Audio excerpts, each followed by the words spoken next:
My next guest does not need an introduction. It's Mr. Bill Goldberg joining me here on the program. Bill, how are you on this beautiful day?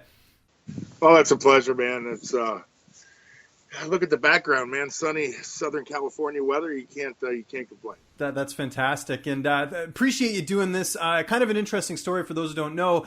We got linked up through a fighter that we both know in Kobe Wall, and just talk a bit about off the bat. You getting to meet Kobe and kind of how that you guys sort of built up a friendship. Well, it was one of those chance meetings, man. It's not as if I don't live half my life on an airplane.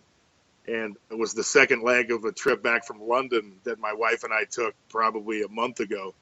And the last thing you think you're going to do is you're going to meet a traditional Muay Thai martial artist as the steward on an aircraft. But, that he and I met there. It was a flight, I think it was from Minneapolis or from Chicago. I can't even remember which one it was. I think it was Minneapolis. But great guy, man. Breaks up the monotony of a 5-hour flight for sure. You get to talk a little MMA, a little traditional Muay Thai with a guy, and it's a refresher to meet such a young kid with a great attitude. I didn't know much about him prior to meeting him, but I've done my due diligence since. And from South Georgia, and it was a really cool meeting, man. It's a breath of fresh air. And at the time of recording this, Kobe's actually fighting this weekend for Valor Fights, so big fight for him, fighting for the title. So that's kind of interesting. Do you find when fans come up to you, is it mainly just a wrestling crowd, or do you get the MMA fans talking a little MMA as well? You know what? I'd say over the past 10, 15 years, it's been a much bigger mix of MMA fans, of traditional martial artists. At the end of the day, that's been my in my wheelhouse. It's been a passion of mine for 20, 30 years. And so it's the crowd that's not a far departure from the wrestling crowd. And, they're pretty passionate about what they like to watch also. So if I'm not mistaken, the first MMA event you ever did commentary for was that WFA event, King of the Streets, the Quentin Jackson, Matt Lindland card, correct? Man, I sat in on one of the Pride events. Oh, that's right. Okay. Oro and Rutan when Sapp was fighting Nagara, and when LeBanner fought Fry, and I think it was the card that Randleman fought Krokop on. But talk about old school back in the day, man. That was and that's when Josh Barnett was still the babyface assassin. So that was a long time ago. I was going to say, yeah, he's changed a couple nicknames since then. That's pretty crazy. Have you always been a martial arts fan, like even from the beginning of the UFC, or did that sort of come after, once it started getting more popular? Oh, no, man. I foresaw the explosion of the UFC way before it happened. It was I tried to intertwine as much martial arts as I could with my football days. As being a defensive lineman, all you got to do is try to get the offensive lineman's hands off of you. So Aikido back in the day, I took a number of years, and a number of other martial arts, and it was just applicable to my football game. And I got hurt playing football, and football was the only thing I ever wanted to do. And then the UFC was in its embryonic state, man. They were still fighting, closed circuit, and McCain was still talking about it being human cockfighting. But, it was a long time ago. It was back when Pancrase was really hot. It's probably still hot again. But I've had a passion for it. I had a gym, an MMA gym in Atlanta, like a 35,000 square foot gym in the late 90s, prior to the real explosion of the UFC. So, and I based my wrestling character on it, back in 97, 98, when I was thinking about it, It at the end of the day has been a big part of my life, and God, I got out of the ring yesterday, man. I can't stop training. It's something that I love. It's not just an expression. It's not just a way of getting some frustrations out, but it's also a way of staying out of jail. It can truly fulfill a lot of things, and it's also a way of life. So I really enjoy it. Now, do you think if the UFC was as big as it was back when you were in wrestling, that you might have gone that route instead of pro wrestling, or do you sort of look back on that at all? At the end of the day, man, I mean, it was an option to think about, but when Fry and Randleman and Coleman and those guys are training at your gym and they're telling you how much money they're making, and you look at the option of professional wrestling and you look, I mean, at the end of the day, the attrition, the compilation of injury after injury in the wrestling game, wrestling 200 days out of the year is a pretty insurmountable task. But looking at the pay scale comparatively, there was no comparison whatsoever. So I mean, there was no decision whatsoever. Yeah, the money's always been bigger in wrestling. That makes sense from a financial standpoint. What are your thoughts on the way the UFC is sort of going now with WME coming in and kind of taking a different approach to things? Maybe not for the better, maybe not for the worse. What are your thoughts on the new UFC we're seeing this year? Well, I think it's hard to really pass judgment this early.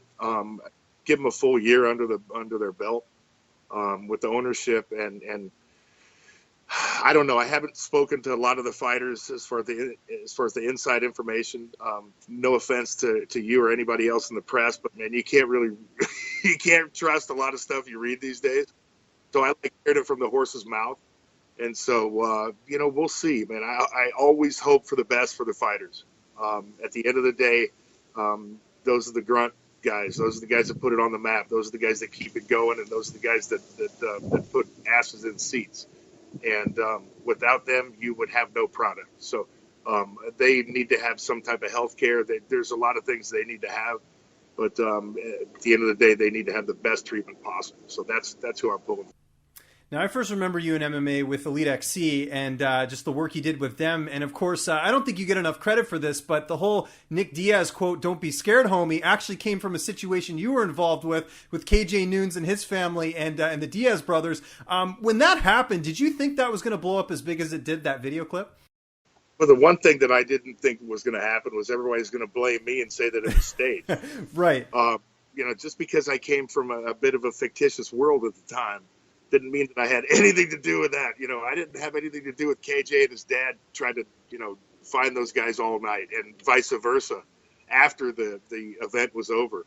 I mean, the event just kind of started the domino effect of those guys hunting each other down. But there was no fiction in that whatsoever, man. That was as real life as it gets. And it was it was surreal to be in there at that moment, kind of like the God, who was the guy at in Strikeforce? You mean the Jason Mayhem Miller thing? Because something similar happened there too. Mayhem Miller thing, but when I was interviewing him backstage and he pulled his groin, he was fighting Shamrock, Baroni. Right. Okay. Like Baroni, pulling his towel off and showing me his groin pull. It was one of those moments where you can't believe you're in that situation, but you are actually. And, I didn't know what to do at the time, man. I kind of towered over most everybody I was interviewing at the time. So I could have been a good peacemaker. But, I at the end of the day, when I was involved in any of the MMA commentary stuff, I was more of a fan than anything. So the best depiction of me as a commentator would be Brock's first fight, the K1 outdoor event. That's right. Yeah. In the States. Where he chokes the dude out, and I jump up out of my seat, out of my shoes, and out of my shorts, man, just screaming, in praise for him. But and Moro's just laughing at me at the time. But at the end of the day, man, I'm just a huge fan. So no thoughts of getting back in the broadcast booth anytime soon. Oh, I mean, I have thoughts of getting into it in some type of capacity, whether it's broadcasting or not, man. That's nothing that I aspire to be. Let the pros take care of that. I don't want to infiltrate and be like an Uber driver on a cabbie's beat. But, I'd love to be involved in some way, shape, or form because I just have such a passion for it. Has Bellator reached out to you at all? I know they have. They just signed a bunch of commentators, but it seems like you'd be a good fit for them over there just because they're kind of more about the entertainment aspect of mixed martial arts. We did some stuff back in the day, and Coker and I are friends, and I haven't spoken to anybody lately, from Bellator, but they more power to them. Big pat on the back. You look at all the fighters that they cross over and sign with Scott, and they've always, been a big. It's been a big affirmation on their signing, that he's there. Look at Masashi and what he said about him. He's just a fighter's promoter, man. At the end of the day, I'm really happy for those guys over there. But who knows? You never say never. Yeah, for sure. We talked about Kobe Wall off the top. Is there any other fighters you keep in touch with at all, maybe on a regular basis, or ones that you kind of touch base with? Oh, Brandon Vera needs to make a decision about where he's going to have his wedding. I got to make my vacation plans for next year. There's a number of guys. Hector Lombard, thank you very much for the gear. I appreciate it greatly. And I posted a picture on Instagram last night of my latest defeat in the Muay Thai ring, and it was I don't know, it was probably 4-month-old little kid that was laying on my chest, and I attributed the loss to his gear. So, in a more positive light, thank you very much, Hector. But, there are a lot of guys I still keep in touch with. Josh Barnett. And, at the end of the day, there's not enough time in the world for all your buddies. Man, I'd love to see them on a much more regular basis, and I'd love to train with them more. Rob McCullough. Razor Rob. The list kind of goes on and on. Mostly the old school guys. I talk to Gary Goodrich all the time. Henzo I talk to all the time. It's just guys that Sam Greco, guys that kind of put this damn sport on the map, and guys that nothing but put a smile on your face when you say their name, man. Those guys are all just quality people, man. Dudes that I look up to exponentially, and guys that have, kind of paved the way for guys like me, and hopefully I can pass it along. No, that's awesome. What is your day to day these days, as far as what you're doing, what you're keeping your time occupied with? I'm still recovering from April the 2nd when Brock, suplexed me about 15,000 times. But at the end of the day, man, it was a wild ride that I had for that last 8 months, and it was something I never expected to do at the age of 50, at the age of 50, at the age of 40, or any age. But what I put my body through was absolutely hell, man. So. What I've done since April the 2nd has been kind of absolutely nothing. I've dropped a lot of weight. I haven't had to eat 15 to 20,000 calories a day. I haven't had to train 3 times a day. So, I'm doing completely different work now, man. It's maintenance work, and I'm stepping up a little in the Muay Thai ring and sparring a little bit heavier, a little bit harder, working on some more technique and some fun stuff. But at the end of the day, man, I'm just trying to recover. Like I said, the stuff, and ask these fighters, the stuff at the end of the day during the fight hurts, but it's the training that really gets you, man. And I hit it hard for I don't know, probably 7.5 months.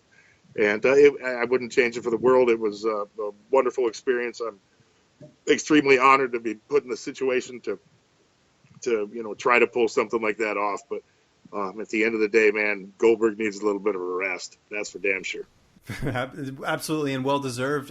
So no plans of going back to wrestling. We can shut that door. I mean, maybe would you go back in sort of a non physically impacting position? Man, I don't know if I could ever be around that business and not be physical. It's like asking one of the fighters to commentate that still kind of has a foot. I don't want to say I still have a foot in the door by any means. I don't want to create any kind of Goldberg's hinting at a return or anything like that, by no means. But, until you're dead, you're always a warrior, man. And it'd be hard for me to kind of, I don't know, the day comes when you have to hang it up, whether it's the real stuff or the fictitious stuff or whatever it may be. And that's a very harsh reality for a guy like myself and for all of the people out there, guys and girls out there alike. But I don't know if I could slam the door on it until I'm dead, man. I don't know. So as far as being attached to it and not being physical, I cannot give you an answer with that. Fair enough. No, I can appreciate that. You mentioned Brock Lesnar. Do you think he returns to the cage anytime soon? There's rumblings right now that he's entered the USADA testing pool. What's your gut feeling? My gut feeling with Brock is you have no idea what's going to happen in that head of his. I love the dude to death, man. I hope the best for him, and whatever decision he makes is going to be the right decision, because nobody influences it but his family, and that's a wonderful position to be in, and to be as headstrong as he is, and to make a decision and completely go with it. That's a man I admire. So whatever decision he makes, man, I'm 100% behind it. And speaking of crossing over to other sports, Conor McGregor's going over to box Floyd Mayweather. What are your thoughts on the whole thing? Do you think Conor has a chance at all? I think that Conor McGregor is the best salesman in the world because it would take someone like him to make me cheer for Floyd Mayweather. So if that gives you any indication at all, man, I don't know. At the end of the day, man, ask Tyson about the chances that they gave Buster Douglas, right? So any fighter at the top level could have the opportunity to knock any other fighter out. Now, whether the difference in disciplines and the level of capability in the boxing realm, is so big that, a chance isn't going to happen, man, I don't see him touching Floyd very much. But if he does touch him, he could knock him out at any time, man. But who knows? I really don't know. But like I said, man, at the end of the day, I'm Goldberg, and you kind of know what I stand for. And guys like McGregor, though I greatly appreciate his entertainment value, and hey, he has taken this to its highest level humanly possible, quite evident by the biggest payday. But he's just not a guy that I would pattern myself after or want my kids to look up to, other than the fact that business-wise he's perfected his craft. Yes, he certainly has. Do you still watch MMA regularly? Like, are you someone that watches all the UFC cards, or do you just kind of catch the bigger fights? Oh, I try to catch as much as possible, man. But, nowadays, whether it's fight night or whatever the hell it is, man, there's so many events out there. It's tough to keep track. There's other promotions now that are popping up with validity. There's so much, hey, man, I'm a huge kickboxing fan. I worked for Glory for a little while. And I still love it over there. Those guys, 3-minute rounds, man. You can't get much more exciting than what goes on there. So I'm still a combat fan to the bottom of my soul, for no question about it. It's just a time constraint right now. Whenever I can catch one, I'll be heading back from Chicago with the Saturday night for the 29th. So trying to figure out how I'm going to watch that fight. So yeah, I try to catch as many as possible. Well, Bill, I can't thank you enough for joining me here on the program. It was great getting a chance to talk to you. Where can people find you on social media? And if you got any thank yous or shout outs or anything like that, take your time. The floor is yours. First and foremost, man, I appreciate it very much. Boys got to win this weekend at Valor. Kobe Wall. Everyone check him out. Yeah, no doubt, man. He's a great kid, and he's got some great ability, too, after watching him. Goldberg 95, at Goldberg on Twitter, Goldberg95 on Instagram, BillGoldberg.com, man. I'm not a guy who's going to sit here and push all my projects and stuff like that. It's just an honor and a privilege to be on.